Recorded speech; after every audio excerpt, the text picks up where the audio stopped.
বন্ধুরা, তো আজকে তো 31শে ডিসেম্বর, একটা বছর শেষ হয়ে গেল।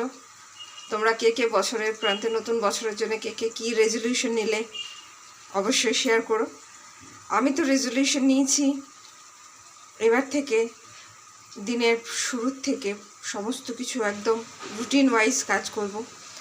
যা যা পরিকল্পনা আছে সেগুলো চেষ্টা করব। ইউনিভার্সের কাছে প্রার্থনা করব যেন নতুন বছর আমাকে খুব ভালো দেয়। 2026 যেন আমার সমস্ত আশা পূরণ হয়, আমার সমস্ত বাকি কাজ যেন আমি কমপ্লিট করে উঠতে পারি, আমার নতুন বাড়িতে যেন আমি পদার্পণ করতে পারি। এটাই আশা করি নতুন বছরে ইউনিভার্সের কাছে। তো আজকে তো 31শে ডিসেম্বর, বছরের শেষ দিন, তাহলে বিশেষ খাবার খেতে হবে। তো সেই কারণে চলে এসেছি। দেখো, খিচুড়ি আর এই হচ্ছে মাংস। এই যে, তো আজকে মাংসটা একটু অন্যরকমভাবে করব। আদা রসুন পেঁয়াজ তো নর্মাল কনসেপ্ট, তার সাথে মাংসটা কষানোর সময় আমি একটু লেবু দিয়ে দিয়েছি। এই যে অর্ধেকটা লেবু দিয়ে দিয়েছি, যেহেতু 1 কেজির কাছাকাছি মাংস আছে।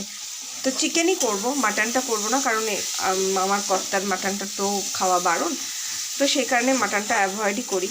যদিও আমি এবং আমার মেয়ে মাটনটাই পছন্দ করি, এরা বাপ বেটা চিকেন পছন্দ করে। তো আমি মশলাটা কষিয়ে নিচ্ছি।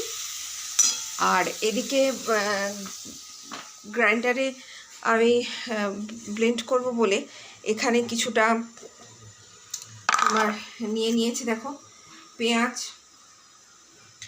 পেঁয়াজ রসুন আদা টমেটো কাঁচা লঙ্কা। তো ঝালটা নিজের নিজের মতো, নুন মিষ্টিটাও নিজের নিজের মতো। তো মশলাটা কষতে কষতে আমি এখানে মাংসগুলো দিয়ে দেবো।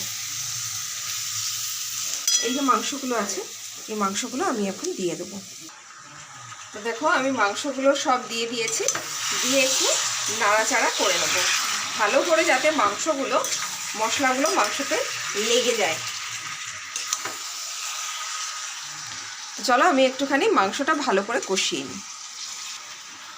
তো বন্ধুরা, আমি মাংসটা কষাচ্ছি। এই দেখো, তো মাংসটা কষাতে এর ওপরে দিয়ে দিয়েছি একটু কসুরি মেথি আর গরম মশলা দিয়ে মাংসটা বেশ করে কষিয়ে নিচ্ছি।